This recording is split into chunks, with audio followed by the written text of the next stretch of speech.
अस्सलाम वालेकुम ख़वातीन हज़रात, प्रोग्राम न्यूज़ एट 5 में आपका मेज़बान दानिश हुसैन हाजिर खिदमत है। इस टाइटल में आपको अंदाज़ा हो गया होगा कि तजावज़ात का जो ऑपरेशन हम गुज़िश्ता तकरीबन 2 महीने से देख रहे हैं। पहले ये पंजाब से सिलसिला शुरू हुआ, बढ़ता बढ़ता हमें ये कराची में भी देखने में आया। एम्प्रेस मार्केट जो कि 1960 में बनी थी और उसके इर्द गिर्द वही शक्ल दोबारा लाने के लिए कोशिशें की जा रही हैं। मज़ाहमत भी देखने में आई, लेकिन अभी कोशिश ये की जा रही है कि कराची का जो सदर का इलाका है उसको असल शक्ल में बहाल करें और ख़ासतौर पर जो ट्रैफिक के मसाइल हैं उनको हल किया जा सके। और जितने भी गैर कानूनी तजावज़ात हैं, वैसे तजावज़ात सारी गैर कानूनी ही होती हैं, तो उनको बहाल करना है, उन दुकानों को मिसबार करना है जो आगे बढ़ाई गई हैं, और पथारे और फुटपाथ। लेकिन यहाँ पर एक मसला है जो शायद नज़रअंदाज होता जा रहा है, वो ये कि पार्किंग माफिया से कैसे निपटा जाए। बिल्डिंग्स तो हटा दी गई, दुकानें हटा दी गई, जो पथारे हैं वो हटा दी गए, लेकिन पार्किंग माफिया अभी भी वहां पर कायम और दायम है। फुटपाथ पर गाड़ियां, मोटरसाइकिलें पार्क हो रही हैं, लोगों की चलने की जगह नहीं है। और इसके अलावा जो जगह पार्किंग एरिया मुख्तस नहीं की गए, वहां पर भी यही सूरत हाल है। इससे कैसे निपटना है या किस तरह से नंबर आजमा होना है, इस पे बात करेंगे। तो सलमान अहमद हमारे नुमाइंदे भी हमारे साथ हैं और हमें ज्वाइन करने वाले डॉक्टर सैफुर रहमान साहब, आप म्यूनिसिपल कमिश्नर हैं। दोनों से बात करेंगे। सबसे पहले सलमान, आप ये बताइएगा कि ऑपरेशन तो हो रहा है, हैवी मशीनरी इस्तेमाल हो रही है, देख भी रहे हैं, उसके रिजल्ट भी आ रहे हैं। पहले तो ये बताइएगा, क्या ये ऑपरेशन सिर्फ सदर में होगा या इसका दायरा कार पूरे कराची तक फैलेगा? नंबर 2, पार्किंग माफिया से निपटने के लिए भी क्या कोई हिकमत अमली तय की गई है? जी बिल्कुल, कराची की तारीख में मैं आपको बताऊं कि सबसे बड़ा ऑपरेशन है। इसको कराची की तारीख का तजावज़ात के ख़िलाफ़ सबसे बड़ा ऑपरेशन कहा जाए तो गलत नहीं होगा। सदर से इसका आगाज़ हुआ था और इसके नताइज ये आना शुरू हुए कि जब सदर के बाद ज़िले सतह पर यह ऑपरेशन शुरू हुए तो ऐलानात के बाद ही लोगों ने अपनी तजावज़ात को ख़ुद ख़त्म करना शुरू कर दिया, जिसमें तशहीरी बोर्ड जो कि दुकानों से आगे थे, जो छपड़े बनाए गए थे, उनको तोड़ना शुरू कर दिया। तो ये नताइज बहुत अच्छे आना सामना शुरू हुए। सदर को मॉडल इलाका बनाना है, इसके लिए 2500 से ज़ायद दुकानें तोड़ दी गई हैं जो कि तजावज़ात के ज़मरे में आ रही थी। एम्प्रेस मार्केट के अतराफ जो है वो 1044 दुकानों को तोड़कर पुरानी शक्ल में लाने के लिए काम शुरू कर दिया गया है। लेकिन जो ऑपरेशन है उसके नताइज, जो कि ऑपरेशन का जो असल मकसद है कि शहरियों को सहूलियात फराहम की जाए, जो पैदल चलने वाले हैं उनको भी और जो सड़क पर ट्रैफिक चलने वाला है उनके लिए भी, तो वो नताइज जो है वो उस तरह से अभी तक सामने नहीं आए जिस तरह आने चाहिए थे। एक तरफ तो केएमसी का अमला जो है वो दीगर इदारों के साथ मिलकर तोड़ फोड़ में मसरूफ़ है, बड़ा ऑपरेशन चल रहा है, लेकिन जो ठेले और पतारे इस ऑपरेशन के स्टार्ट में हटाए गए थे, वो साफ़ किए गए थे। अब मामला ये है कि मुख्तलिफ जगहों पर दोबारा वो ठेले और पतारे जो है वो आकर, क्योंकि आर्जी चीज़ है, ठेला ला के खड़ा कर दिया, जैसे ही इंक्रोचमेंट का हमला आया तो हटा लिया। ये सिलसिला जारी है, जिसके बायस अभी भी सदर पार्किंग प्लाजा हो, अब्दुल्ला हारून रोड हो, मुख्तलिफ सड़कों पर ज़ैनब मार्केट के अतराफ ये मसला है। दूसरा सबसे बड़ा मसला है शहर भर में गैर कानूनी और कानूनी पार्किंग माफिया का। पार्किंग के हवाले से जो DMC, KMC या KDA ने जो है वो इजाज़तनामे जो दिए, वहाँ पर एक रॉ पार्किंग की जो है वो बनाई जाती थी, उसकी इजाज़त है कि एक रॉ लगाई जाती है। लेकिन यहाँ पर जो माफिया है वो इस चीज़ में सरगर्म है कि पार्किंग की 3-3, 4-4 रॉ फुटपाथ पर, सड़कों पर लगा देते हैं, जिसके बायस जो है वो शदीद मसाइल का सामना है, ट्रैफिक जाम भी होता है और शहरियों को जो पैदल चलने वाले हैं उनको भी मुश्किलात का सामना। तो सलमान, इसका मतलब तो ये है कि जो हासिल कुल है वो तो अभी तक नजर नहीं आ रहा इस तमाम सूरत हाल में। खैर, डॉक्टर साहब भी हमारे साथ ही मौजूद है, डॉक्टर सैफुर रहमान साहब, म्यूनिसिपल कमिश्नर। सर, आपका ताल्लुक बल्दिया उस्मा से है और एक बड़ी कॉमन प्रैक्टिस है, शायद आपके भी नजर से गुजरी नहीं गुजरी तो चले बता देते हैं। आम कस्टमर होता है ना, वो देखता है जब मार्केट में जाता है तो वहां पर जो इंक्रोचमेंट होती है बड़ी होती है, आवाज आती है बल्दिया वाले आ गए, उसके बाद वो चीजें उठा के दुकान के अंदर रख दी जाती हैं, जब बल्दिया वाले गुजर जाते हैं उसके बाद वापस रख दी जाती हैं। और ऐसी ही प्रैक्टिस देखने में आती है। जितने भी आर्जी दुकानें हैं, ऑपरेशन करके आप जाते हैं, इतनी मेहनत होती है, टाइम है, मशीनरी है, लेकिन उसके बाद वो वापस वहीं पर रख देते हैं। इससे क्या वाकिफ है, इत्तफाक करते हैं, ऐसा है या नहीं है? जी शुक्रिया बहुत बहुत। ये आपकी बात बिल्कुल वजह है, इसमें कोई दो कलाम नहीं। आपने बिल्कुल सही कहा कि ऐसा होता था, लेकिन अल्हम्दुलिल्लाह अभी जो रीसेंट ऑपरेशन हुआ है, मैं कहता हूँ कि कराची की बहाली का जो प्रोग्राम अमल में लाया गया है, खासतौर पर आपने देखा पूरे सदर में जितनी भी रोड्स थी, अहम रोड्स, आपने देखा रीगल चौक पे, उसके अंदर Ziauddin Ahmed road, Khan Sohem road, Mir Karam Ali Khan Salpur road, Elphinstone street road और इलेक्ट्रॉनिक्स मार्केट, ये तमाम जगहों पे जितनी भी इंक्रोचमेंट थी वो हटाई गई। इंक्रोचमेंट से मुराद अभी ना हमारा ठेला है ना कोई मूविंग कार्ट है, हमारा है जो परमानेंट स्ट्रक्चर्स बने हुए थे काफी जमाने से, दिहाइयों से, 40 साल 50 साल से, जो इलीगल दुकानें थी, जो इंक्रोचमेंट फुटपाथ पे की हुई थी, जो इंक्रोचमेंट उन्होंने पार्क्स में की हुई थी, होटल के बाकायदा अंडरग्राउंड टैंक्स बने हुए थे, वो तमाम चीज़ों से सदर और उसके मुल्हिका इलाकों और जो रोड थे उसको आज़ाद कराया गया। आपने एम्प्रेस मार्केट में देखा कि वो एक पार्क की जगह थी, चारों तरफ में उसको साफ किया गया और जो भी इलीगल इंक्रोचर्स थे उनको हटाया गया। कराची कैंटोनमेंट बोर्ड का जो इलाका था, जो मशहूर ज़माना कैटरक सोहराब रोड है, उसको साफ किया गया। तो 2500 सालों से नाले पे बनाई हुई थी दुकानें। तो अच्छा डॉक्टर साहब, कथा कलामी की माजरत, लेकिन चूंकि आपकी रहनुमाई दरकार है इसलिए मुझे ये जसारत करना पड़ी। सर ये बताइएगा कि आपने कहा कि जो परमानेंट स्ट्रक्चर है, परमानेंट स्ट्रक्चर तो है, लेकिन जो टेम्परेरी स्ट्रक्चर है सर, हर्डल तो वो भी है, यानी कि वो भी रुकावट तो बनता है। अगर हम पार्किंग माफिया की बात करें तो वो एक परमानेंट स्ट्रक्चर नहीं है, लेकिन वो एक रुकावट का बाइस है जिसकी वजह से वहां पैदल चलने वालों को और जो ट्रैफिक वहां से उसकी रवानी मुतासिर होती है। तो सर इनके खिलाफ भी तो ऑपरेशन होना चाहिए ना? ये बिल्कुल वजह फरमाई। ये फेज 2 है हमारा, ये फेज 1 में भी काम चल रहा है। आपने देखा कि अंदरून शहर अभी ऑपरेशन हुआ तमाम जगहों पर। फेज 2 में हम रेगुलेट करेंगे पूरी ट्रैफिक को। उसमें जो ये आपके टेम्परेरी स्ट्रक्चर्स होते हैं, ठेले हैं, दूसरी जो उनका मुकाम है वहाँ पर होंगे। उसके अलावा किसी भी तरीके से अगर वो इधर उधर खड़े हुए तो उनके खिलाफ कार्रवाई होगी, जैसे पहले भी हमने की थी। और जो हमारा चार्ज पार्किंग का सिस्टम है उसको बहुत बेहतर किया जा रहा है। हमने 3 से 4 जो कॉन्ट्रैक्टर्स थे उनको ब्लैकलिस्ट किया। हम यहाँ तक कि अगर कोई भी हमें ऐसी जगह मिलेगी जहाँ पे जिस तरीके से आपने फरमाया कि 2 या 3 गाड़ियाँ या मोटरसाइकिल खड़ी होती हैं, तो उनको हम बिल्कुल ख़त्म करेंगे और बिल्कुल ओपन करेंगे उनको जनरल पब्लिक के लिए। देखिए, इसमें कराची मेट्रोपॉलिटन कॉरपोरेशन का बहुत रेवेन्यू लॉस हो रहा है, लेकिन बल्दिया उज़्मा कराची को लोगों की फलाह व बहबूद, लोगों का आराम, लोगों का सुकून, लोगों का चैन अजीज है। इसके लिए जो भी चीजें हैं वो हम कुर्बान करने। तो सर बात तो ये है कि फिर लोगों का चैन तो तभी लौटेगा ना जब दूसरा फेज जो आपने बताया वो कंप्लीट होगा। खैर, बहुत शुक्रिया डॉक्टर साहब, हम इंतजार करेंगे उस वक्त का। और सलमान, आपका भी शुक्रिया। अब फैसलाबाद की वकला क्या कहते हैं, जरा उनकी बात सुनते हैं। तो ये मुतालबा काफ़ी दिनों से चलता आ रहा है जो कि अब जोर पकड़ता जा रहा है, और वो ये है कि फैसलाबाद में हाई कोर्ट बेंच का क़याम मुमकिन बनाया जा सके।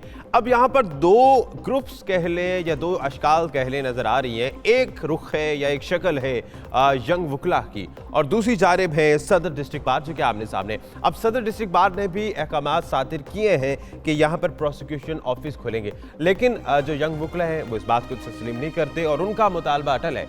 वो ये कहते हैं कि यहाँ पर जो है बेंच बने, मुकम्मल बेंच बने। तो अब इस पर बात करने के लिए ब्यूरो चीफ फैसलाबाद भी हमारे साथ ही हैं शफीक, और हमें ज्वाइन करें मलिक अमजद हुसैन साहब। आप सदर हैं फैसलाबाद डिस्ट्रिक्ट बार काउंसिल के। तो सबसे पहले मियां शफीक, आपसे सूरत हाल जान लेते हैं। मियां शफीक, ये बताएगा कि काफ़ी दिनों से हम देख रहे हैं कि ये मामला तूल पकड़ता जा रहा है, लेकिन अभी तक ऊंट किसी करवट बैठा दिखाई दे रहा नहीं है। क्या आसार है कि बर्फ पिघले, कुछ सेटलमेंट हो जाए इन दोनों के दरमियान? देखें, आसार तो कोई इतने अच्छे नहीं नज़र आ रहे, और ये मामला अब न सिर्फ मुतालबा नहीं बल्कि बाकायदा एक तहरीक बन चुका है। बिलाशुबा फैसलाबाद को हाई कोर्ट बेंच की बुनियादी तौर पर ज़रूरत है यहाँ के शहरियों को फौरी और सस्ते इंसाफ के लिए, जिसके लिए बड़े तवील अरसे से जदोजहद की जा रही है, जिसमें तमाम जो वकला साहबान हैं, उसमें नौजवान वकला भी कह लें कि ख़ास तौर पे जो सीनियर वकला हैं उनकी काविशें काफ़ी हैं।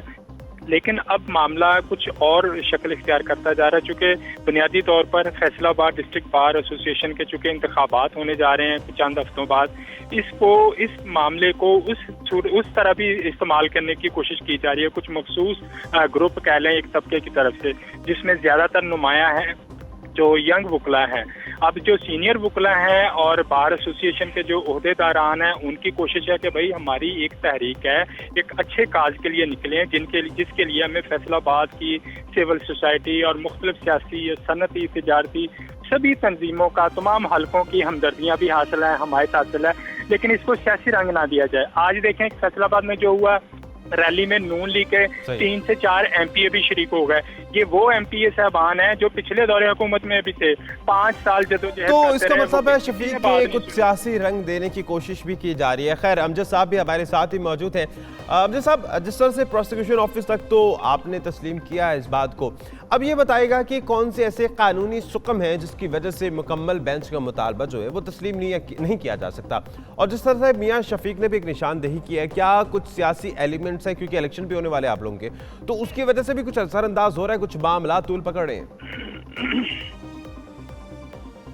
देखिए जी, मैं समझता हूँ कि सबसे बड़ी वजह इस मसले का हल ना होने की ये है कि हमारे हुक्मरानों की कोई पॉलिटिकल विल नहीं है।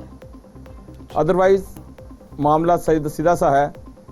आइन ने एक तरीकाकार दिया हुआ है 198 आर्टिकल में कि किसी जगह पर भी बेंच बनाना हो तो क्या तरीकाकार है। दूसरी बात आ जाती है कि हमारी ज़रूरत की।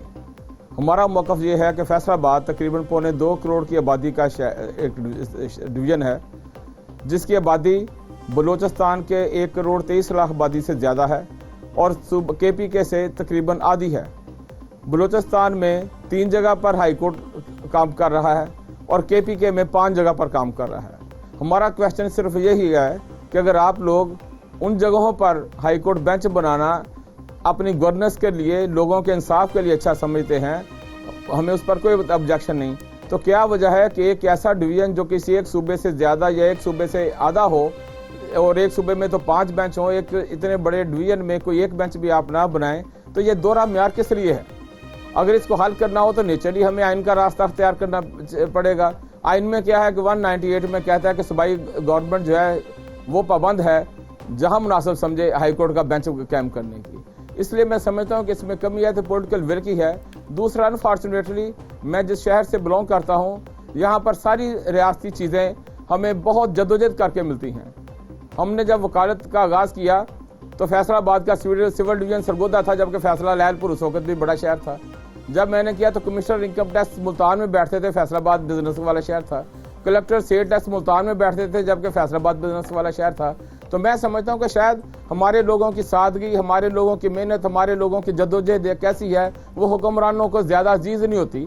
यहाँ पर चीज़ें उस वक्त हमेशा से मिली हैं जब लोगों ने उसके लिए अच्छी खासी जद्दोजहद की, तो फिर उसके बाद में हमें ये चीज़ें मिली हैं। लेकिन अच्छी हुकूमतें, अच्छे मुआशरे वो होते हैं जहाँ पर चीज़ों को ज़रूरत का इदराक करते हुए बगैर किसी लड़ाई झगड़े के उसका हल कर लिया जाए।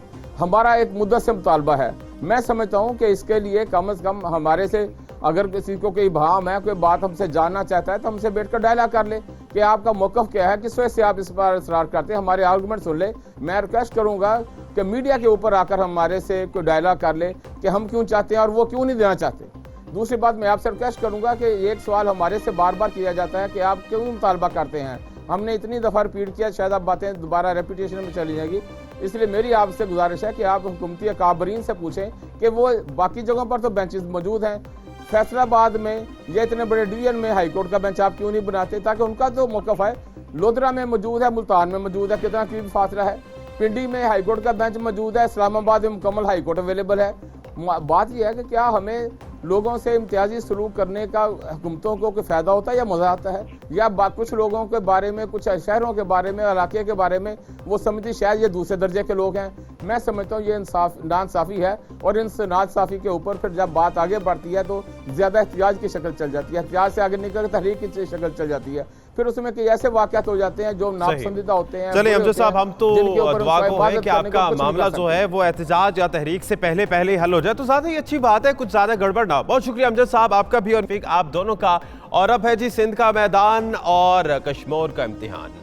तो जी बड़े बड़े दावे सिंध से भी हमें सुनने को मिलते हैं। आजकल तो काफ़ी रदीफ भी बड़ा मिल रहा है कि 10 की रोटी 15 का ऐलान, ये है नया पाकिस्तान। गिलगित से भी आवाज़ आई, लेकिन उनके अपने सूबे में क्या सूरत हाल है ये सबके सामने है। तालीमी एमरजेंसी की बात भी होती है, लेकिन कश्मीर में एक प्राइमरी स्कूल है, ये कोई आला तालीम याफ्ता नहीं है, लेकिन प्राइमरी स्कूल है जो कि एक बेसिक जिसको तालीम कहा जाता है कि 5वीं जमात तक के वहां की क्या सूरत हाल है, कुछ फुटेज से भी आपको अंदाजा हो गया होगा। एक इलाका है जी अमीनाबाद और ये कश्मीर के बिल्कुल करीब है। अच्छा, यहाँ पे एक चीज ये वाजे कर दूं मैं कि अक्सर हमसे ये गिला शिकवा किया जाता है कि हम दूर उफ्तादा इलाकों का कोई स्कूल या कोई बिल्डिंग उठा के लाते हैं और उसको मीडिया पे पेश करते हैं कि देखिए जी ये। तो यहाँ पर वाजे करता चलूं कि कोई दूर उफ्तादा इलाका नहीं है, कश्मीर का जो इंडस हाईवे है उसके ऐन ऊपर है। अब इससे आप अंदाजा लगा लीजिए कि जो देहात हैं कश्मीर के या अमीनाबाद के जो नवाह में इलाके हैं वहां पर प्राइमरी स्कूल्स का क्या हाल है। और ये आज की कहानी नहीं है, 10 साल से ये बच्चे इन्हीं खुले आसमान पे जो है वो पढ़ने पर मजबूर हैं, लेकिन कोई पुरसाने हाल नहीं है। खैर, सुभान खोसो हमारे नुमाइंदे भी हमारे साथ मौजूद हैं, तो उनसे बात करते हैं। सुभान, ये बताइएगा, कुछ थोड़ा बहुत मैंने भी बताया, लेकिन आप चूंकि वहीं पर मौजूद हैं तो जरा हमें बताएगा, कसम पुरसी का शिकार है वहां के लोग, मजबूर है बेचारे कि वो अपने बच्चों को किसी दूसरी जगह ले जाकर तो पढ़ा नहीं सकते। अब क्या कह रहे हैं वालिदैन का और खासतौर पर असातिज़ा का? जी देखिए, बिल्कुल जैसे आपने बताया कश्मीर का इम्तिहान बिल्कुल इसी तरह है कि कश्मीर के लोग ही इम्तिहान में हैं। देखिए, मैं इससे पहले रिपोर्ट करता रहा हूं कि कश्मीर में बहुत सारी ऐसी बिल्डिंगें जो तैयार पड़ी हुई हैं लेकिन वो मुकम्मल ना हो पाई हैं। अब वहां पे ये बिल्डिंगें बनाते जा रहे हैं, लेकिन एक बिल्डिंग ऐसी है जो इंडस हाईवे पे 10 साल से ये जो स्कूल है मेन प्राइमरी स्कूल अमीनाबाद खोसो, ये 10 साल से मुकम्मल तौर पर ज़बून हाल है, मुकम्मल तौर पर तबाह, इसकी क्लास रूम खराब तबाह हाल हो चुके हैं, गेट्स का टूट फूट का शिकार है, वाशरूम बिल्कुल ना होने के बराबर है। तो 10 साल से ये जो मासूम बच्चे हैं, ये खुले आसमान जो हमारे नाज़रीन ये फुटेज देख रहे हैं, इस फुटेज में ये मासूम बच्चे, इससे पहले जब गर्मियों का सीजन था तो गर्मियों में भी ये बच्चे इसी तरह बाहर की तालीम हासिल करने पर मजबूर थे। और जब अब सर्दियों का मौसम है तो सुबह 8 बजे स्कूल का टाइम शुरू होता है तो बहुत ज्यादा सर्दी होती है, लेकिन सर्दियों में भी ये बच्चे इसी तरह यहाँ तालीम हासिल करने पर मजबूर हैं। लेकिन जिले इंतजामिया हो या सिंध सरकार हो, लेकिन उनके ये जैसे आपने पहले कहा कि दूर दराज के जो इलाके होते हैं वहाँ तो चलो ठीक है, इल्जाम लगता है इस मीडिया पे कि दूर दराज के इलाके हैं वहाँ जाके रिपोर्ट करते हैं, लेकिन ये इंडस हाईवे है, शहर बिल्कुल इसके बिल्कुल करीब में सब डिवीजन कॉम्प्लेक्स है, तकरीबन आधे किलोमीटर के मुफासले पर, जहाँ असिस्टेंट कमिश्नर, मुख्तियारकार, ईडीओ, डीओ, जितने भी जो तहसील के अमलदार हैं उनकी ऑफिसें मौजूद हैं, लेकिन उन किसी की नजर नहीं पड़ी कि ये जो बच्चे हैं ये मासूम बच्चे। अच्छा, एक बड़ी सिस्टम तरीफी है वो, मैसेज जैसे आपको पता है तो पहले रिपोर्ट करते रहे हैं कि कश्मीर की जो जिले इंतजामिया वो बात करने को तैयार नहीं, डीओ से बात करो तो वो नहीं बात करने को, ईडीओ से करो तो वो बात करने को तैयार नहीं, असिस्टेंट कमिश्नर से बात करें तो वो तैयार नहीं बात करने को। जब ये अमलदार बात ही नहीं करेंगे, तो यानी कि कोई भी जो रेलेवेंट जो लोग हैं वो बात करने को तैयार नहीं है। सुभान, साथ ही रहिएगा। इसी पर रफीक अहमद जाखरानी साहब भी हमारे साथ मौजूद है, तहसील एजुकेशन ऑफिसर है। सर, गिला शिकवा है आपसे, क्या आप बात नहीं सुनते? 10 साल से एक ही हुकूमत बरसर इख्तिदार भी है वैसे सिंध में, 10 साल से स्कूल की हालत है, आप क्या कहेंगे इस पर? जाखरानी साहब। जी जाखरानी साहब। जी सर, गिला शिकवा जिस तरह से सुभान की अगर आपने बात सुनी हो तो वो भी बता रहे थे कि हमारी तो कोई बात नहीं सुनता, अहले इलाका की कोई बात नहीं सुनता, 10 साल हो चुके हैं, बच्चे बाहर पढ़ रहे हैं। कौन से बच्चे सर, कौन सा स्कूल है? अमीनाबाद का सर, जो गवर्नमेंट प्राइमरी स्कूल है, प्राइमरी स्कूल। कौन सा नाम बताओ सर स्कूल? सर ये गवर्नमेंट प्राइमरी स्कूल है अमीनाबाद का, इंडस हाईवे पे बिल्कुल एग्जैक्ट ऊपर लोकेशन पर है, और 10 साल हो चुके हैं क्योंकि बिल्डिंग वहाँ पर खस्ता हाली का शिकार है और बच्चे वहाँ बाहर बैठ के पढ़ रहे हैं। अर्ज है तो ये अमीनाबाद स्कूल है, इधर हमारे पास ये बोलते हैं हम 10 साल से गए, हमारे एक सबूत करो, एक आदमी हमारे पास आया है शिकवा किया है तो मैं। अच्छा, सुभान ये बताएगा, अब इनके पास तो ये तो सर जाखरानी साहब बेखबर है, तो बताएं आप। बात यह है कि वो इलाके मकीन जो सर मुसलसल कई सालों से चला रहे हैं, वो कंप्लेंट कर चुके हैं, उनके पास अगर जाखरानी साहब कहेंगे तो मैं दिखा दूंगा कि उनके पास कितनी कंप्लेंट्स हैं। पर अफसोस की बात यह है कि जाखरानी साहब के तो जहाँ पे ये सब डिवीजन कॉम्प्लेक्स है, जहाँ कमिश्नर की जो तहसील के अमलदारों की ऑफिस है उसके तकरीबन आधे किलोमीटर के मुफासले पर है, तो जाखरानी साहब को ये जरूरत क्यों महसूस होती है कि लोग इनके पास आए? इनका अपना भी काम है कि मासूम बच्चे अगर सर्दी में तालीम हासिल करें तो इनका ये काम है ना कि कम से कम जाएं उनके पास। अगर बिल्डिंग का मामला है तो क्यों हल नहीं करते? बात यह है कि बात करने को तैयार नहीं होते। मैंने जैसे पहले बताया कि डिस्ट्रिक्ट पूरी इंतजामिया कि जाखरानी साहब की मेहरबानी है कि कॉल पे आए हैं, लेकिन इसके अलावा जितने भी डिस्ट्रिक्ट के अफसरान हैं जिससे जब भी बात करने की कोशिश करते हैं तो वो हम मीडिया से बात करने को तैयार नहीं। तो आप समझ सकते हैं कि जो आम लोग हैं उनसे ये किस अंदाज में बात करते हैं, उनकी बात कितने अंदाज तक सुनते हैं। अच्छा, लेकिन सुभान चले, ये तो जाखरानी साहब की चले मेहरबानी है कि कम से कम वो मीडिया पर तो आए हैं। तो जाखरानी साहब, सुभान ने अब आपको बता दिया सारी सूरत हाल, आपका भी वैसे फर्ज बनता है अखलाकी तौर पर। बिल्कुल मैं समझ गया, मैं कल मीटिंग में आज भी था, कल भी था। ये अमीनाबाद स्कूल है, कॉलोनी के नजदीक है, वो वहाँ पर एक टीचर द्रोही था, पढ़ा रहा था, अभी उसका ट्रांसफर हुआ है, एक टीचर का मेरे ख्याल में बायोमेट्र है। मैं कल इसका विजिट करूंगा, आपका पूरा रिपोर्ट दे दूंगा। ऐसी बात नहीं है जो इतना कह रहे हैं तो ये है वो है, हम बिल्कुल काम करने के लिए तैयार हैं।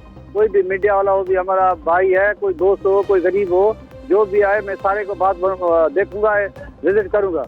अभी इतना मुझे टाइम नहीं है, माफ कर दो। जो डीओ साहब का मीटिंग है, मैं आपको चले मीटिंग है सर, लेकिन आप ये उस स्कूल के बच्चों को क्या आप अपने बच्चों की तरह समझेंगे? ये वादा करें। आपने बच्चों के ज्यादा समझते हैं, क्यों? जो हमारा बच्चे को खुद समझते हैं, दूसरा बच्चा भी हमारे से ज्यादा मैं समझता हूँ। मैं ज्यादा स्कूल खोल चुका हूँ, मेरा सबूत है। कश्मीर डिस्ट्रिक्ट में कोई भी सामने आए, मैं उनको प्रूफ दूंगा। ये फिलहाल स्कूल बनते, फिलहाल स्कूल बनते, फिलहाल स्कूल बनते, कितने बच्चे सफर कर रहे थे, हमारा बाकी डॉक्यूमेंट की प्रूफ है। मैं उनको प्रूफ दूंगा कितने स्कूल में खोले हैं, मैं काम कर रहा हूँ। ऐसी बात नहीं है, फिर भी काम करूंगा इंशाल्लाह। हमारे पास ये 2 नंबर काम नहीं है।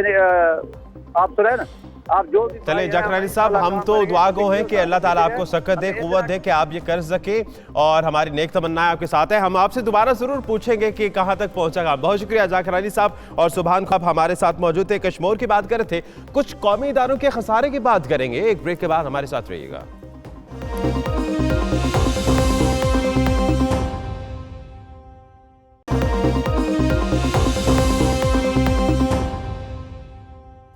ब्रेक के बाद हाजिर है एक बार फिर से। कौमी इदारों की बात कर रहे हैं जो कि खसारे का शिकार है। एक कहावत है कि डूबते को तिनके का सहारा, लेकिन यहाँ पर कौमी इदारों की मिसाल तो ऐसी है कि इदारे को खसारे का सहारा। अब सूरत हाल ऐसे है कि पहले हम PIA की बात सुनते हैं, स्टील मिल्स की बात सुनते हैं, और हर कुछ अरसे के बाद एक नया कौमी इदारा हमें माली मुश्किलात का शिकार या उस भंवर में गिरता हुआ दिखाई देता है। और अब ये बारी है PSO की। 342 अरब रुपए के नादहिंदा हैं दिगर कौमी इदारे या गवर्नमेंट जो कि PSO की देनी है। अब ऐसी सूरत हाल में PSO का क्या हाल होगा, ये तो आप खुद भी अंदाजा लगा सकते हैं, क्योंकि एक ब्लॉकचेन की सूरत बनती है इन तमाम इदारों की जिनका आपस में लेन देन होता है। लेकिन अगर उनको पैसे नहीं मिलेंगे तो वो किस तरह से अपना सर्कल चलाएंगे? और सिर्फ सस्ते पेट्रोल के लिए 10 अरब तो सिर्फ हुकूमत ने PSO के देने हैं। इस तमाम सूरत हाल पर बात करने के लिए एडिटर साउथ रेहान हाशमी के साथ मौजूद है। GS साबरी साहब भी हमें ज्वाइन करेंगे। रेहान हाशमी, पहले तो ये बताइएगा, अब चूंकि एक ब्लॉकचेन होती है, बाकी इदारे जो हैं वो भी नादहिंदा हैं PSO के, ऐसी सूरत हाल में पाकिस्तान स्टेट ऑयल कहाँ पर खड़ा है? देखिए, ये PSO को भी हाल आप देखें, अगर मजीद इसमें PSO के जो वाजिबात में अगर इजाफा होता रहा, जैसे कि आपने देखा स्टील मिल किस जहाने पे पहुंच गई, PIA इतना मकरूज हो चुका है, 300 अरब रुपए का, 17 अरब रुपए का उन्हें बेल आउट पैकेज दिया जा रहा है। तो अगर इसे फौरी तौर पर इसको अगर हुकूमत ने इंटरवीन नहीं किया, और जो PSO ने जिन इदारों से पैसे लेने, उसमें वज़ारत ख़जाना खासतौर पर असद उमर जो काफ़ी कोशिशें कर रहे हैं मईशियत को बेहतर करने के लिए और मुख्तलिफ इदारों को अपने पाँव पे खड़ा करने के लिए, PIA में काफ़ी हद तक कामयाबी हासिल हो गई है कि वहाँ पर हमने देखा कि एयरफोर्स से एक अच्छी शोहरत के और बेहतरीन अफसर जिनको समारतुदा उनको उन्होंने CEO लगाया, अरशद मलिक साहब एयर मार्शल, वहाँ बेहतरी आना शुरू हो गई। लेकिन जो असल है, जो अदायगी है PSO की, क्योंकि बैकबोन है PSO की अदायगियाँ, 342 अरब रुपए की वो जो वसूलियाँ करनी है PSO को, इसमें कैसे मुमकिन है कि इदारा अपने पाँव पे खड़ा रह सके आइंदा चंद माह में आगे चलकर? सबसे बड़ा इशू ये भी है कि अगर वज़ारत ख़जाना ने फौरी तौर पर जो मुख्तलिफ इदारे हैं जैसे PIA है और दीगर इदारों से अगर रकम की वसूली के लिए बातचीत नहीं की, तो ऐसा लगता है PIA का भी की तरह PSO का भी माली बहरान बढ़ता चला जाएगा। और आइंदा चंद दिनों में जो सूरत लग रही है, हमारे मुख्तलिफ सेक्टर्स में बात हुई कि पैसा देने को है ही नहीं मुख्तलिफ इदारों को, तो किस तरह पैसा देंगे? जी सही। रेहान हाशमी साथ ही रहेगा। GS साबरी साहब भी हमारे साथ मौजूद है। साबरी साहब, सर आप तो खुद भी सेक्रेटरी पेट्रोलियम रहे हैं, तो ऐसी सूरत हाल में आपको क्या लगता है? PSO एक अच्छा इदारा, लेकिन चूंकि अब उसके भी काफ़ी सारे डिफॉल्टर्स हैं या पैसे नहीं मिल रहे। अब जो मेरे पास फिगर है, पावर सेक्टर ने 269 अरब रुपए देने हैं, PIA ने 17 अरब देने हैं, और SNGPL भी 29 अरब रुपए की नादहिंदा है। तो ऐसी सूरत हाल में आपको क्या लगता है, अब ये पैसे वापस आना कितना जरूरी है कि PSO अपने पाँव पे खड़ा हो, या खासतौर पे जो सब्सिडी दी जाती है? देखिए, बात यह है कि ये सारा सर्कुलर डेट जिसको कहते हैं, ये हुआ है। अब पिछले कई सालों का सर्कुलर डेट एक्रू हुआ है। गवर्नमेंट इस पर तो जब भी प्राइस इंक्रीज करती है, आप लोगों के मीडिया वगैरह को भी ये देखें, एक्सेप्ट करना चाहिए कि this is a carried over liability and the government is पर फोर्स मजबूर है कि ये करें। अगर ये नहीं करेंगे, जैसे आप लोग कह रहे हैं कि डिपार्टमेंट्स खत्म होते चले जाएंगे तो ऑटोमेटिकली ये खत्म होता जाएगा। तो आई थिंक ये गवर्नमेंट की जो ये इक़दाम है इसको हमें सराहना चाहिए कि गवर्नमेंट ने को टैक्स रेवेन्यू के लिए नहीं लिया, बल्कि market equalisation at least to the extent के प्रेजेंट वैल्यू के पोजीशन पे उन्होंने इसकी प्राइसेस इंक्रीज की हैं। तो प्राइस इंक्रीज तो मजबूरी हर जगह उसको करनी पड़ेगी, वरना ये जो है जैसे आपने कहा कि ये बिल्कुल ये तो डिजास्टर होगा। लेकिन साथ साथ ये कि एकदम नहीं सर्कुलर डेट खत्म हो सकता, क्योंकि कई ये पता नहीं 5-10 साल से क्रूड है, ये पहले भी होता था बट पहले वॉल्यूम कम होते थे। और सिर्फ ये सर्कुलर डेट जहां पर भी हुआ है ये इसका है, मैं माफ कीजिए कि मैं कहूँगा कि government didn't have the courage to pass on to the consumer. अब कंज्यूमर को पास ऑन कर देते तो ये सर्कुलर डेट नहीं होता, PSO की लायबिलिटीज नहीं होती। अब ये जो प्रेजेंट गवर्नमेंट है they have started taking a very bold step और हमें ये सराहना चाहिए, इनको सपोर्ट करनी चाहिए। ठीक है कि उसके डाउन साइड इफेक्ट होते हैं, कंज्यूमर के ऊपर प्राइस इंक्रीज होती है, ये होता है, लेकिन उसके अलावा और चीजें होती हैं कि जो इसके ऊपर पिल्फरेजेस चेक करें, लीकेजेस चेक करें, गैस जो है जो थेफ्ट है वो चेक करें, ये भी इन ड्यू कोर्स हो जाएगा। लेकिन हमें पास ऑन करना चाहिए जो भी है। एक कॉन्फिडेंस बिल्डिंग ही होता है कि अगर प्राइस कम हो रही है इंटरनेशनली तो कम करें, अगर ज्यादा हो रही है तो ज्यादा करें, और इसकी वजह से ये सिर्फ सर्कुलर डेट हुआ है। लेकिन PSO माशाल्लाह एक सिर्फ PSO का स्टील मिल से मुनावजा करना वो ठीक नहीं है। PSO बड़ी वेल एस्टैब्लिश्ड ऑर्गेनाइजेशन है। साबिर साहब मुआवजा नहीं किया दरअसल, क्योंकि स्टील मिल भी नादहिंदा है और PIA भी नहीं, बट स्टील मिल में और बड़े प्रॉब्लम्स हैं, समझे ना। PSO में तो सिर्फ एक circular debt and plus the management. जैसे भी आपने PI की मैनेजमेंट कहा, yes the management has got to be set right. Unfortunately again ये पिछले जो रही है ये भी मिसमैनेजमेंट भी रही है, बिसाइड्स के डिलेड प्राइस इंक्रीजेस के मैनेजमेंट भी बड़ी खराब रही है। ये सारी की सारी एक जो है ना ये मिक्स हुआ है उसके ऊपर। बट ये कि मुझे जो मैं देखता हूँ अखबारों में और ये मीडिया कि government is taking a very proactive step और मुझे इंशाल्लाह उम्मीद है कि ये ठीक होगा। बट PSO को तो हम किसी भी हालत में, स्टील मिल का तो अलग है अपनी जगह, वो भी स्टील मिल भी बैकबोन होती है अपनी नेशन, बट PSO जो है स्ट्रेटेजिक हमारा एसेट है, तो इसको तो किसी भी हालत में कोलैप्स का सोच ही नहीं सकते, क्योंकि वो तो फिर हर चीज जो है ना स्टैंडर्ड स्टिल हो जाएगी और स्ट्रेटेजिक एसेट जो है इसके अलावा और हमारे पास कोई ऑल्टरनेट है नहीं है।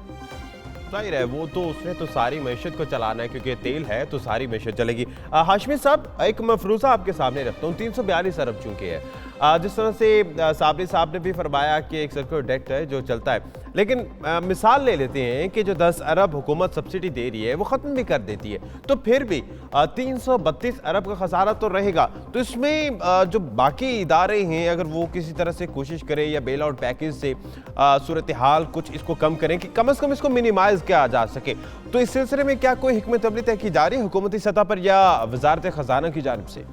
देखिए बिल्कुल आपका कहना सही है, वजारत खजाना बिल्कुल मुसलसल कोशिश करती है, और जो वजीर खजाना है असद उमर, हमारे जराए कहते हैं कि इन्होंने हाल पिछले जो मीटिंगें की हैं उसमें ये बात सामने जरूर आई थी और PSO भी अपने तौर पर कहती रहती है। लेकिन इसकी आपको एक बात बताऊं कि सुई सदरन गैस ने 29 अरब रुपए देने हैं जो वसूली करनी है PSO की, तो वो भी एक बहरान है। अगर देखा जाए आज से तकरीबन 1 साल पहले सिर्फ नादेंदा होने की वजह से PSO की नादेंदा सुई गैस है, सुई गैस ने पैसे लेने थे के इलेक्ट्रिक से, तो कराची में इतना बड़ा माली बहरान हो गया था। सुई गैस का कहना था कि के इलेक्ट्रिक हमें तकरीबन 2 से 4 अरब रुपए का उनका वसूली थी, वो नहीं कर रही थी। कराची में गैस की उन्होंने प्रेशर कम कर दिया था, तो सुई गैस तो अपनी वसूली सबसे जरूर कर रही है, चाहे वो गैस का प्रेशर कम करने से या गैस कम देने से। लेकिन जो PSO की वसूली है उसमें ऐसा लगता है खातिर खां कमी नहीं आ रही, बिल्कुल में इजाफा होता जा रहा है। ठीक, बहुत शुक्रिया रेहान नाशमी आपका और GA साबरी साहब दोनों का। तो कौमी इदारों की बात कर रहे थे, अब जरा कौमी खेल की बात है। हॉकी हमारा कौमी खेल है और जिस सूरत हाल से वो गुजर रहा है ये सब जानते हैं, किसी से बात ढकी छुपी नहीं है। कराची के साथ ही है हैदराबाद, जिससे सिंध का दूसरा बड़ा शहर कहा जाता है, और वहाँ पर जो स्टेडियम है हॉकी स्टेडियम, वहाँ पर ऑस्ट्रोटर्फ बनाई गई थी 3 करोड़ की लागत से। ये आज 2018 की बात नहीं कर रहा, 2005 की बात है। तब 3 करोड़ की लागत से ये ऑस्ट्रोटर्फ बनाया गया था, लेकिन चूंकि उसे मेंटेनेंस उसकी नहीं, उसका ख्याल नहीं रखा गया। चूंकि ऑस्ट्रोटर्फ एक आर्टिफिशियल एक मैट होता है और इसके लिए ख्याल रखना, इसे धूप से बचाना, इसको पानी देना, ये इसकी बुनियादी ज़रूरियात होती है, नहीं तो ये टूट फूट का शिकार होता है। और ऐसा ही हुआ, क्योंकि पानी नहीं दिया गया, टूट फूट का शिकार हो गया। लापरवाही कहें, अदम तवज्जुही कहें, कुछ भी कह लीजिए। और उसके बाद जो वहाँ पर प्लेयर्स आते हैं खेलने, उन्हें काफ़ी मुश्किलात का सामना करना पड़ता है। तो खेल की क्या सूरत है ये आपके सामने। हालांकि सिंध के तो सूबाई वज़ीर खेल जो साबका रहे हैं बख्श मेहर साहब, वो खुद भी बड़े डैशिंग से थे और उनसे लगता था कि कुछ करेंगे, लेकिन कुछ नताइज समझ नहीं आए। शायद मुराद अली शाह साहब ने भी इसलिए अब ये वजारत अपने पास ही रख दी कि इसका कोई फ़ायदा नहीं है। खैर, मोहम्मद वकास हमारे नुमाइंदे हमारे साथ हैं, उनसे बात करते हैं। मोहम्मद वकास, पहले तो ये बताइएगा कि कौमी खेल की अहमियत तो चलें बाद में बात करते हैं, खेल की अहमियत क्या है सिंध में? ये सूरत हाल तो बड़ी हैरान कुन है। जी बिल्कुल, सिंध का दूसरा बड़ा शहर हैदराबाद है। यहाँ कौमी खेल हॉकी जो है उसके लिए 2005 में पाकिस्तान स्पोर्ट्स बोर्ड की जानिब से 3 करोड़ रुपए की लागत से ये जो ऑस्ट्रोटर्फ ग्राउंड है ये बनाया गया था हैदराबाद बोर्ड स्टेडियम में। पर ये जो ग्राउंड है ये मुतल्लिका इदारों के अदम तवज्जुही की वजह से तबाह व बर्बाद हो चुका है। जो टर्फ है यहाँ की, उसको पानी ही नहीं दिया जाता। पानी जो कि टर्फ की बुनियादी जरूरत है, उसी से ये टर्फ जिंदा रहती है।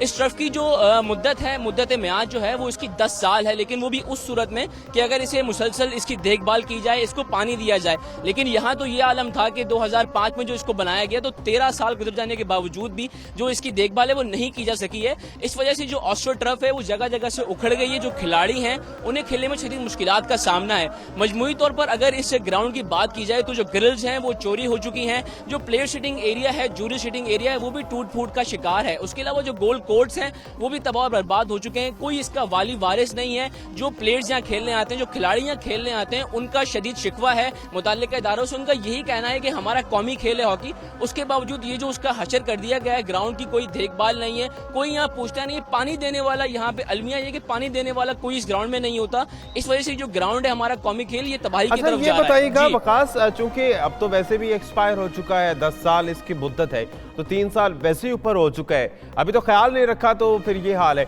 अब क्या कोई इसके लिए बजट मुख्तस किया गया है कि इसको मेंटेन शायद मुश्किल हो करना, इसको दोबारा से लगाया जाए उसकी ख्याल रखने के लिए और उसको आगे 10 साल तक वो चले प्रॉपरली? तो इसके लिए क्या कोई बजट मंजूर किया गया, कोई फंड की कुछ बात हुई है आपकी इंतजामिया से इस बारे में?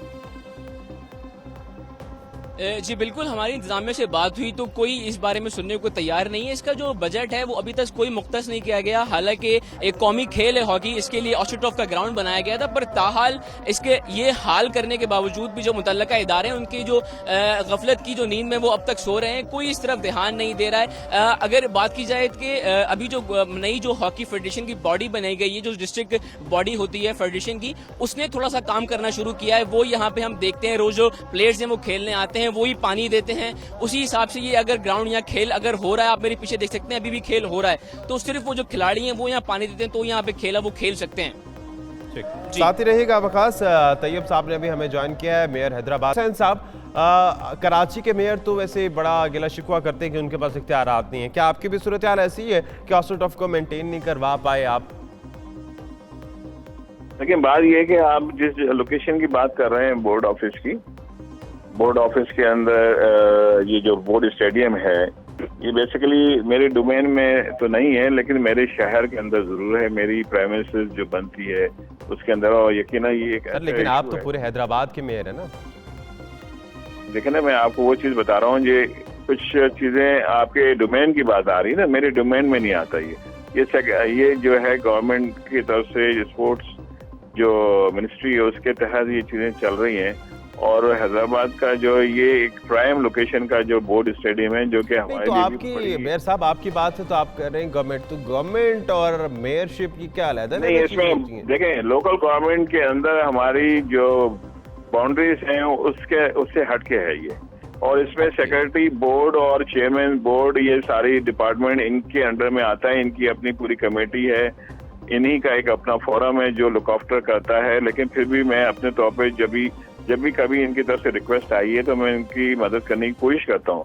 लेकिन मेयर साहब, तैयब साहब, बात ये है कि जो लोकल गवर्नमेंट का जो मकसद है ना, वो यही है कि जो भी मामलात है उसकी निशानदेही करें। अगर वो डायरेक्ट उनके इख्तियारात में है तो वो करे, अगर नहीं तो जो सूबाई गवर्नमेंट है वहां तक बात पहुंचाना और उस बात को मनवाना, ये तो लोकल गवर्नमेंट का काम है ना सर। नहीं, तो बात यह है कि कुछ चीजें ऐसी हैं जिसको हम समझते हैं कि बिल्कुल होना चाहिए, ऑन बोर्ड तो लेना। ये आज आपके चैनल से ये बात उठाई गई है, लेकिन इससे पहले जो वहाँ की जो लोग वहाँ पे काम कर रहे हैं, अपने तौर पे जो फैसिलिटेट करने की कोशिश कर रहे हैं, वो मकामी जो लोग जाके वहाँ के खेलने की कोशिश कर रहे होते हैं, वही लोग हमसे रुजू कर रहे थे। हम उसी बात को आगे भी डिस्कस करने की कोशिश कर रहे हैं, लेकिन मोहम्मद अली शाह साहब के बाद से अभी तक वहाँ पे जो चीजें पहले स्पोर्ट्स इंस्ट्रक्टर है, वो उन्होंने ऑस्ट्रो ट्रक उस दौर में अपने दौर में लगवाई थी। अब आज उस जगह पे इंतहाई जरूरी है कि उसका एक मैनेजमेंट जो है प्रॉपर, ये नहीं पता चलता कि कौन रन कर रहा है। बोर्ड ऑफिस जो है, जो चेयरमैन हैं, जो सेक्रेटरी हैं, उनको भी प्रॉब्लम है फाइनेंशियल।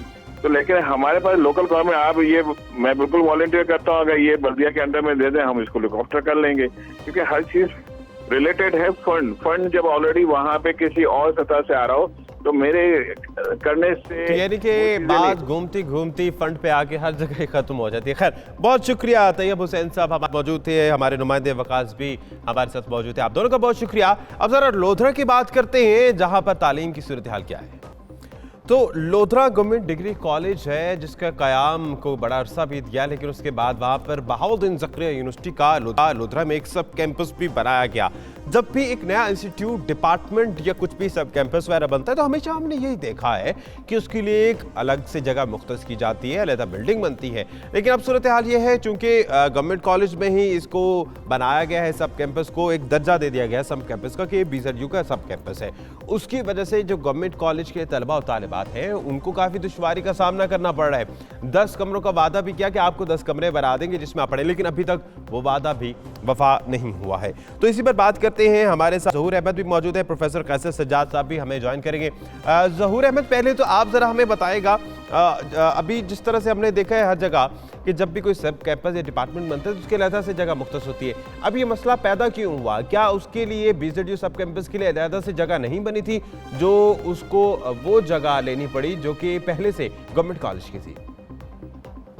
जी, हमेशा की तरह लोधरा में जो मुंतखब नुमाइंदे हैं उनकी अदम दिलचस्पी की बायस से ये इस तरह के इशू सामने आते हैं।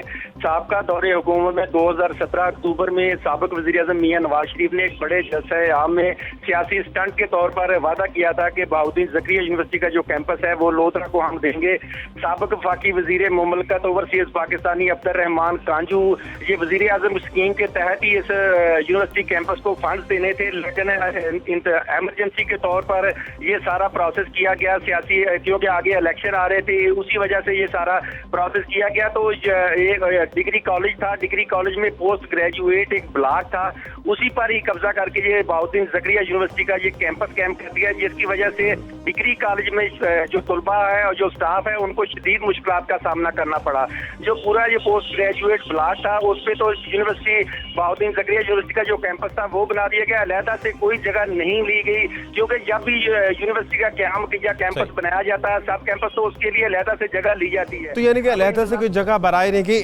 प्रोफेसर कैसर सज्जाद साहब भी हमारे साथ मौजूद हैं, आप मेंबर हैं प्रोफेसर्स एसोसिएशन के। डॉक्टर साहब, सर ये बताएगा कैसर साहब कि जो सूरत हाल अभी ज़हूर भी बता रहे थे कि वहाँ पर है ज़बानी कलामी बना देना जगह, लेकिन असल तो मामला ये होता है ना कि उसके लिए कैपेसिटी भी हो। अब सब कैंपस तो बना दिया गया, लेकिन उसकी वजह से जो तलबा सफ़र हो रहे हैं जो वहाँ के गवर्नमेंट कॉलेज के, 10 कमरों का वादा भी हुआ वो भी वफा नहीं हुआ। तो इस सिलसिले में प्रोफेसर्स यकीनी तौर पर आपको भी काफ़ी मसाइल होंगे, तो क्या स्ट्रेटजी अपनाई है आप लोगों ने कि इस मामले को हल किया जा सके? जब इस सिलसिले में जब कैंपस का ऐलान किया गया तो उसके लिए मैं खुद हमारे जो मरकजी सदर है हाफिज अब्दुल खालिक नदीम साहब, उनके साथ हमने सेक्रेटरी हायर एजुकेशन उस वक्त नबील अवान साहब थे, तो उनसे हमने मुलाकात की और अपना मसला उनके सामने रखा कि कॉलेज ऑलरेडी ओवरलोडेड है, स्टूडेंट्स का रश बहुत ज़्यादा है और जो बिल्डिंग है वो अकोमोडेट नहीं कर सकते यूनिवर्सिटी कैंपस को उसके लिए।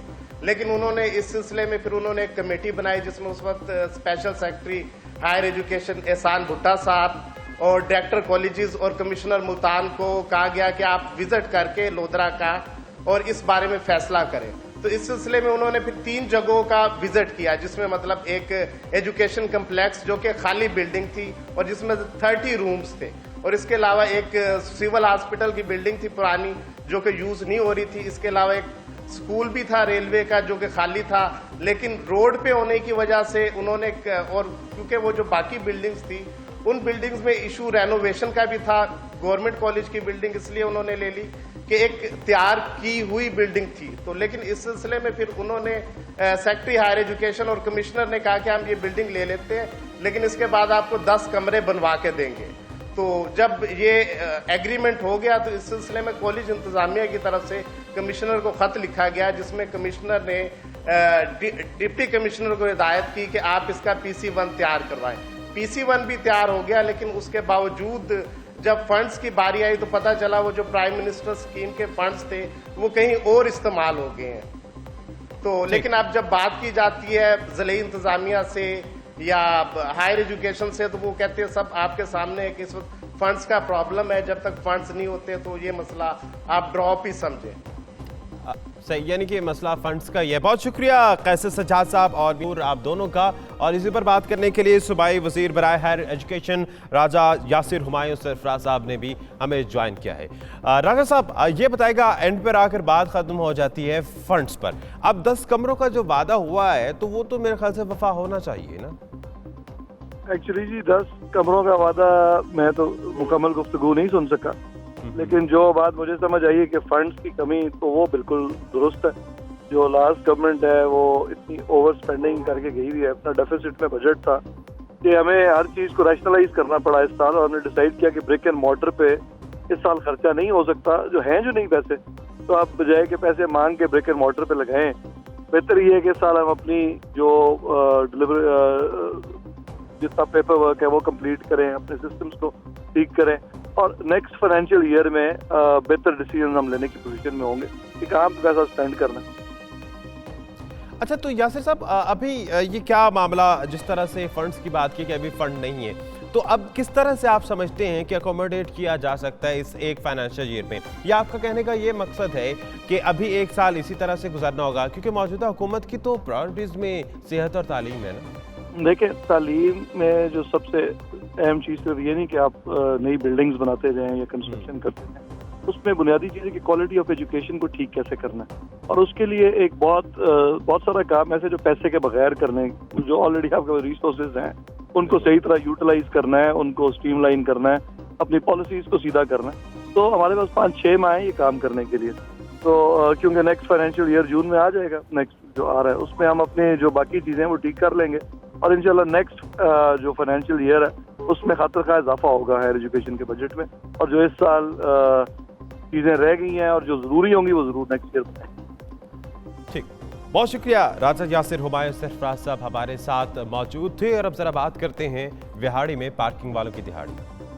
इस प्रोग्राम के आगाज में भी हमने कराची की बात की, जहां पर तजावुज़ात के खिलाफ ऑपरेशन तो हो रहा है, लेकिन वहां पर पार्किंग माफिया सरगर्म है। कुछ ऐसी सूरत हाल बिहाड़ी में भी है जहां पर अभी बात वहां तक तो नहीं पहुंची, लेकिन अगर इस पर नजर ना दौड़ाई तो बात पहुंच सकती है, क्योंकि 20 से ज्यादा वहां पर प्लाजे बनाए जा रहे हैं, लेकिन उसके लिए कोई पार्किंग का इंतजाम नहीं है। एक रूल है कि 10 फीट एक जगह छोड़ी जाए पार्किंग के लिए, लेकिन उसको नज़रअंदाज किया जा रहा है उस कानून को, और धड़ाधड़ वहाँ पर प्लाजे बन रहे हैं, लेकिन उसके लिए पार्किंग का कोई इंतजाम नहीं है, क्योंकि हर कोई बचत चाह रहा है, हर कोई ये कहेगा भाई सड़क पर पार्क करो। उसके बाद क्या होगा? पार्किंग माफिया दिहाड़ी लगाएगा, सरगर्म होगा, और उसके बाद सूरत हाल कैसी होगी इसका हम अंदाज़ा शायद अभी ना लगाएं, लेकिन आज से 3-4 साल बाद जब ये मामला बढ़ेगा, जब ये सारे कमर्शियल सेंटर्स जो हैं या प्लाजे जो हैं ये मुकम्मल तौर पर ऑपरेशन होंगे, तो उसके बाद यकीनी तौर पर पार्किंग का जो मसला है वो बहुत ज़्यादा गंभीर हो जाएगा। तो अब ऐसी सूरत हाल है कि वहाँ पर जो म्यूनसिपल कमेटी है और ज़िले इंतज़ामिया है, उसकी खामोशी जो है उससे भी शक की बू आती है कि आखिर ऐसे क्या मामलात हैं कि वो कुछ बोल नहीं रहे। मोहम्मद आमिर हमारे नुमाइंदे वहाँ के, हमारे साथ उनसे बात करते हैं। मोहम्मद आमिर, अभी तक तो कोई ऐसा अमली इक़दाम नहीं हुआ, लेकिन पता नहीं क्यों जब पानी सर से गुजरता है तो फिर कुछ होता है। तो अब इन प्लाजों में जो 10 फुट की जगह छोड़ने का एक कानून है, तो उसके मुताबिक कुछ काम हो रहा है या म्यूनसिपल कमेटी वहां पर असरअंदाज हो रही है उस पर? जी बिल्कुल, म्यूनिसिपल कमेटी के जो चेयरमैन हैं उन्होंने जो है बिल्कुल मुकम्मल तौर पर बेहिस हैं और जो है वो इस वक्त मुकम्मल तौर पर आंखें बंद की हुई हैं। रिहाड़ी में जो है इस वक्त इमाम बारगाह रोड, लुटन रोड, इसके अलावा क्लब रोड, सी ब्लॉक में जो है वो 20 से ज्यादा जो है वो प्लाजा तैयार किए जा रहे हैं। उनमें उनकी बिल्डिंग बनाई जा रही है। 10 फीट जो पार्किंग के लिए जगह छोड़ी जानी होती है वो नहीं छोड़ी जा रही, इसके बगैर ही प्लाजे तैयार किए जा रहे हैं। पहले रिहाड़ी में शदीद रश रहता है, जब प्लाजे ये तैयार हो जाएंगे तो वहाँ पर न सिर्फ गाड़ियों का, मोटरसाइकिलों का रश होगा, बल्कि क्योंकि पार्किंग की जगह भी नहीं होगी। अंदर एक प्लाजे में तकरीबन 150-200 दुकान होती है। उस दुकान के ताजरों ने भी अपनी सवारियां बाहर खड़ी करनी होती है। उसके बाद ग्राहक आते हैं, उसके बाद शहरियों ने भी उस रोड से गुजरना होता है। लेकिन इसके बावजूद जिला इंतजामिया को बार बार बताने के बावजूद जिला इंतजामिया के कान पर जूं तक नहीं रहेंगी और जिला इंतजामिया किसी किस्म का कोई नोटिस नहीं ले रही है। मुजरमाना खामोशी इख्तियार की हुई है इस वक्त रिहाड़ी में 20 से तो यानी कि कोई नोटिस नहीं लिया गया, मुकम्मल खामोशी है। बहुत शुक्रिया मोहम्मद आबिद हमारे साथ मौजूद थे और इस बारे में बता रहे थे। आज के प्रोग्राम का वक्त खत्म हुआ। दानिश हुसैन को अपनी टीम के हमरा इजाजत दीजिए। अल्लाह ने के बाद।